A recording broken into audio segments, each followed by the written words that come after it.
Secara harfiah, makamat merupakan bentuk jamak dari kata makam yang berarti tempat berpijak atau pangkat mulia. Sedangkan dalam ilmu tasawuf, makamat berarti kedudukan hamba dalam pandangan Allah berdasarkan apa yang telah diusahakan, baik melalui riyadah, ibadah, maupun mujahadah.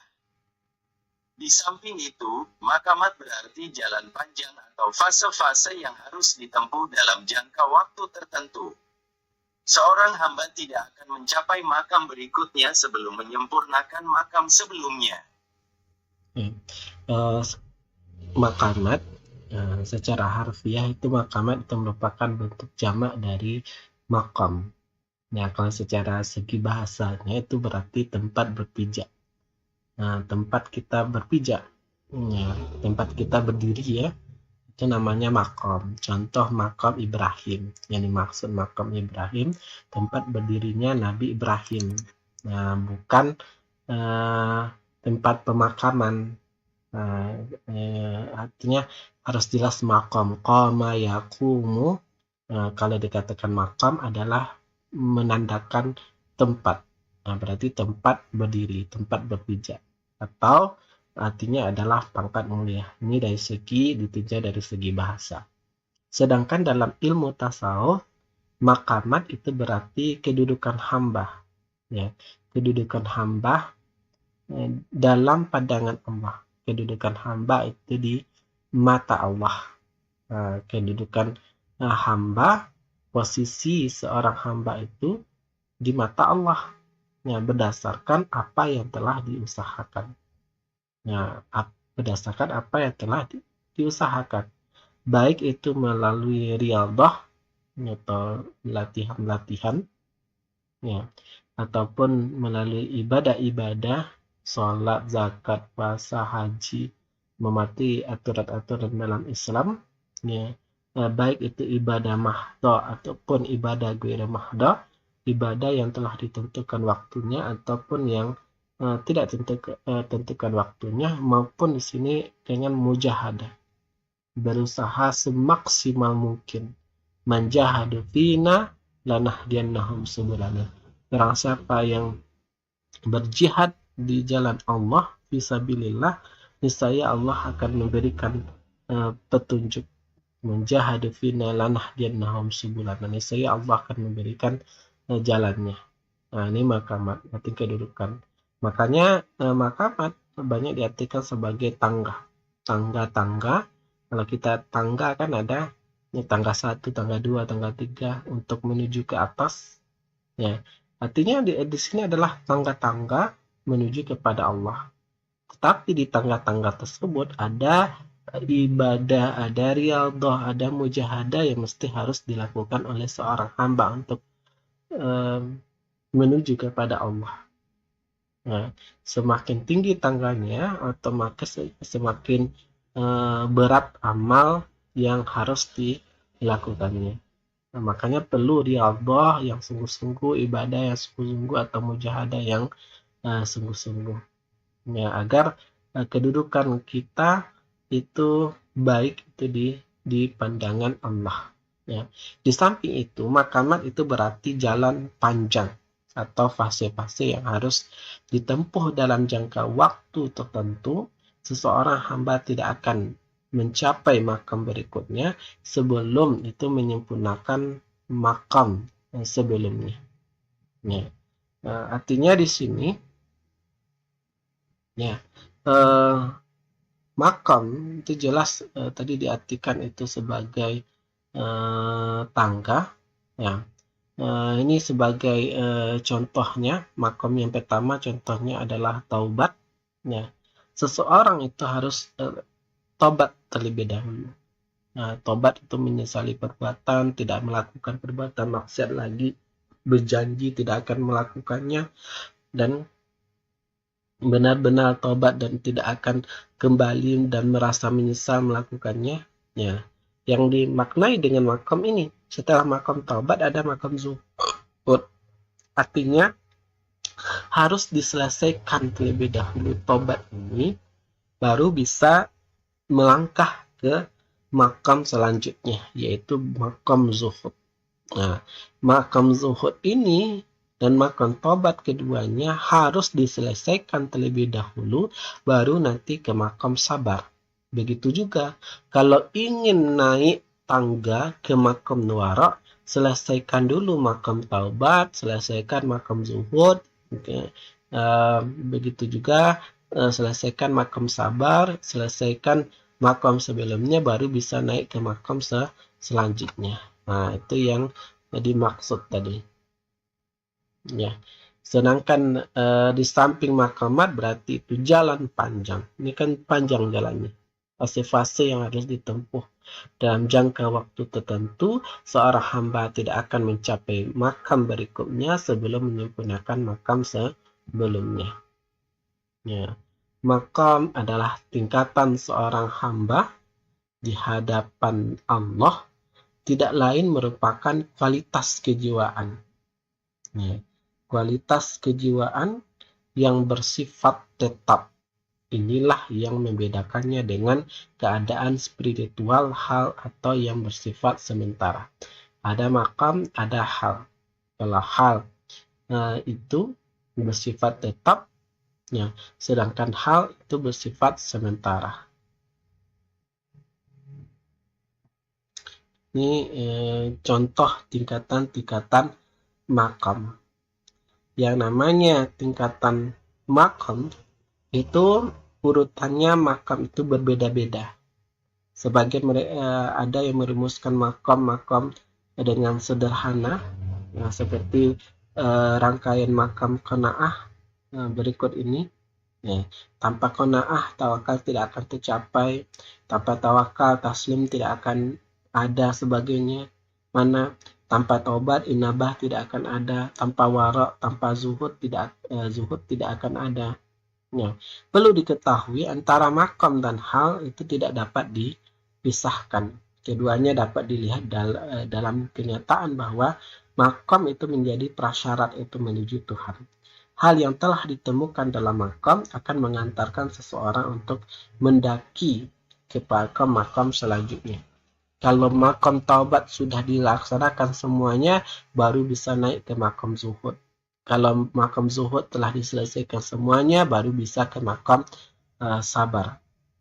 Ya. Nah, contoh apabila seseorang tengah berada dalam makam taubat, ini kan contohnya. Apabila seseorang berada pada makam taubat, maka akan menemukan hal atau perasaan. Hal itu kan perasaan. Betapa indahnya bertobat itu dan betapa nikmatnya itu menyadari dosa-dosa di hadapan Tuhan. Ya, macam-macam makam itu dalam tasawuf yang dijalani kaum sufi umumnya itu terdiri dari tobat, ya, ada wara, ada zuhud, ada fakir, ada sabar, ada rela, ada ridho, dan ada tawakal. Nah, kita kaji di sini. Artinya urutan-urutannya itu bisa berbeda-beda. Ada ulama yang berbeda-beda dalam hal mengurutkan makam-makam itu sendiri. Ya, kita kaji. Yang pertama adalah taubat, artinya kembali menyesali dosa-dosa yang telah diperbuat dan tidak mengulanginya lagi.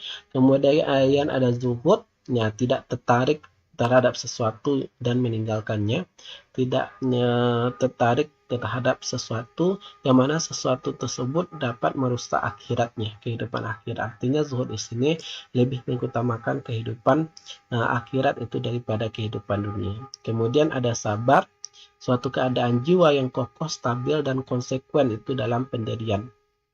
Nah, kemudian ada wara, menjauhkan diri dari perbuatan dosa atau maksiat. Ya, fakir, tidak meminta lebih dari apa yang telah ada pada diri kita. Kemudian tawakal, menyerahkan diri, berpegang teguh kepada Allah. Kemudian ridha, menerima qada dan qadar dengan hati senang. Ya. Perlu diketahui antara makam dan hal itu tidak dapat dipisahkan. Keduanya dapat dilihat dalam kenyataan bahwa makam menjadi prasyarat menuju Tuhan. Hal yang telah ditemukan dalam makam akan mengantarkan seseorang untuk mendaki ke makam-makam selanjutnya. Contoh, apabila seseorang tengah berada dalam makam taubat, maka akan menemukan hal perasaan betapa indahnya bertobat itu dan betapa nikmatnya menyadari dosa-dosa di hadapan Tuhan. Nah, macam-macam makam itu dalam tasawuf yang dijalani kaum sufi umumnya itu terdiri dari ada taubat, ada wara, ada zuhud, ada fakir, ada sabat, ada rela, dan ada tawakal. Yang kita kaji di sini adalah taubat. Ya, taubat, orang yang menempuh jalan sepi terlebih dahulu harus bertobat dari dosa. Yang menempuh jalan sufi itu terlebih dahulu harus bertobat dari dosa yang dilakukan oleh anggota badan maupun yang tersembunyi itu di dalam hati. Di mana taubat memiliki pengertian yaitu menyadari kesalahan sepenuh hati dan berjanji tidak akan mengulanginya lagi. Apabila telah tercapai makam atau batu min taubatihi, yakni mentaubati terhadap kesadaran keberadaan dirinya dan kesadaran akan taubatnya itu sendiri. Ya, di mana taubat itu memiliki pengertian yaitu menyadari. Kita menyadari kesalahan sepenuh hati dan berjanji itu tidak akan mengulanginya lagi apabila telah tercapai makam atau batu min taubatihi, yakni mentaubati terhadap kesadaran keberadaan diri dan kesadaran akan taubatnya itu sendiri. Ya, rukun taubat itu ada 3. An-Nawawi menyatakan dalam kitab Al-Imam disebut bahwa tobat itu memiliki 3 rukun. Ada al-la, meninggalkan dosa tersebut. Ada an-nadam, menyesali perbuatan maksiat tersebut. Dan ada al-azam, arti bertekad untuk tidak mengulangi dosa yang dia tobati itu selamanya. Kemudian itu ada wara. Wara, yaitu menjauhi atau meninggalkan segala hal yang belum jelas haram dan serta orang yang menjaga marwah, harga diri. Wara dibagi menjadi 2 yaitu wara segi lahir dan wara batin. Ya. Meninggalkan segala sesuatu yang subhat. Ya. Antara halal dan haram. Tidak diketahui apakah itu halal atau haram. Itu yang dikatakan subhat. Yaitu segala sesuatu yang sangat diragukan hukumnya, tidak jelas halal haramnya, dan meninggalkan segala sesuatu yang tidak berguna. Min husnil islamil mar'i tarkuhu ma la ya'nihi. Dari kebaikan Islam itu sendiri meninggalkan apa yang tidak bermanfaat darinya. Itu wara, meninggalkan segala yang akan memudaratkan seseorang di akhirat, yaitu dengan meninggalkan keharaman dan perkara subhat yang masih samar. Kemudian zuhud merupakan perilaku yang menjauhi subhat dan setiap yang haram, maka zuhud pada dasarnya adalah tidak tamak atau tidak ingin mengutamakan kesenangan duniawi. Jadi dapat disimpulkan zuhud merupakan makam yang bertujuan menjauhi diri dari apapun yang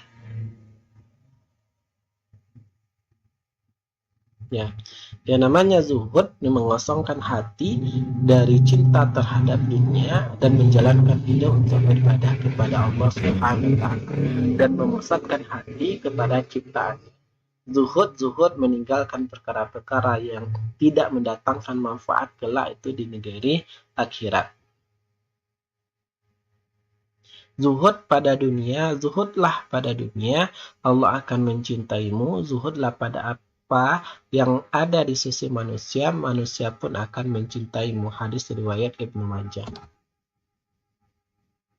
Fakir berarti sebagai kekurangan yang diperlukan seseorang dalam menjalani kehidupan di dunia. Karena kekayaan atau harta memungkinkan manusia dekat pada kejahatan dan membuat jiwa jadi lupa kepada Allah. Disimpulkan fakir adalah golongan yang memalingkan setiap pikiran dan harapan yang akan memisahkan dari Allah atau penyucian hati secara keseluruhan terhadap apa yang membuat jauh dari Tuhan. Ya, fakir yaitu menjalani hidup dengan kesadaran bahwa dia hanya membutuhkan Allah, tidak membutuhkan selain daripada Allah. golongan yang memalingkan setiap pikiran dan harapan yang akan memisahkan dari Allah, atau penyucian hati secara keseluruhan terhadap apa yang membuatnya jauh dari Tuhan. Fakir disiplin itu para pejalan tasawuf. Sabar merupakan tiang bagi akhlak mulia. Dalam tasawuf, sabar dijadikan satu makam sesudah makam fakir karena persyaratan untuk bisa konsentrasi dalam zikir orang harus bisa mencapai fakir. Di mana sabar memiliki pengertian yaitu menahan diri dari nafsu dan amarah. Di mana dalam firman Allah SWT yaitu, "Wahai orang-orang yang beriman, minta tolonglah dengan salat dan sabar, sesungguhnya Allah bersama orang-orang yang sabar." Ya, sabar adalah menjalani perintah, sabar dalam meninggalkan larangan, sabar dalam menghadapi kesulitan, dan bersyukur atas tempat yang dilimpahkan Allah Subhanahu wa taala kepadanya. Innallaha ma'as sabirin, sesungguhnya Allah beserta orang-orang yang sabar. Kemudian itu ada tingkatan yang ke-6, yaitu tingkatan tawakal. Merupakan keteguhan hati dalam menggantungkan diri hanya kepada Allah SWT. Serta berhenti memikirkan diri sendiri dan merasa memiliki daya dan kekuatan. Ya, tawakal yaitu menyerahkan segala sesuatu itu kepada Allah, tidak bergantung kepada selainnya, dan tidak pula kepada hal atau perbuatan nafsu, serta berhenti memikirkan diri sendiri dan merasa memiliki daya dan kekuatan. Tawakal itu kepada Allah Subhanahu wa taala. Kemudian ridho. Ridha berarti menerima dengan rasa puas terhadap apa yang dianugerahkan Allah SWT. Menurut Abdul Halim Mahmud, ridha mendorong manusia berusaha sekuat tenaga mencapai apa yang dicintai Allah SWT dan Rasul-Nya. Sebelum mencapainya ia harus menerima dan merelakan akibatnya dengan cara apapun yang disukai Allah SWT. Ya, ridho yaitu menerima dengan senang hati segala sesuatu yang ditakdirkan oleh Allah Subhanahu wa taala dan menyadari bahwa ketentuannya itu lebih baik daripada keindahannya. Itu mencari ridho Allah. Barang siapa yang mencari keridhaan dari Allah saja, meskipun manusia benci kepadanya, niscaya Allah akan ridho kepadanya dan dia akan menjadikan manusia ridho kepadanya pula. Dan barang siapa mencari keridhaan dari manusia dengan membuat Allah murka kepadanya, niscaya Allah akan murka kepadanya dan dia akan menjadikan manusia murka itu kepadanya. Hati ini hanya itu milik Allah, hanya untuk mencari ridhonya Allah.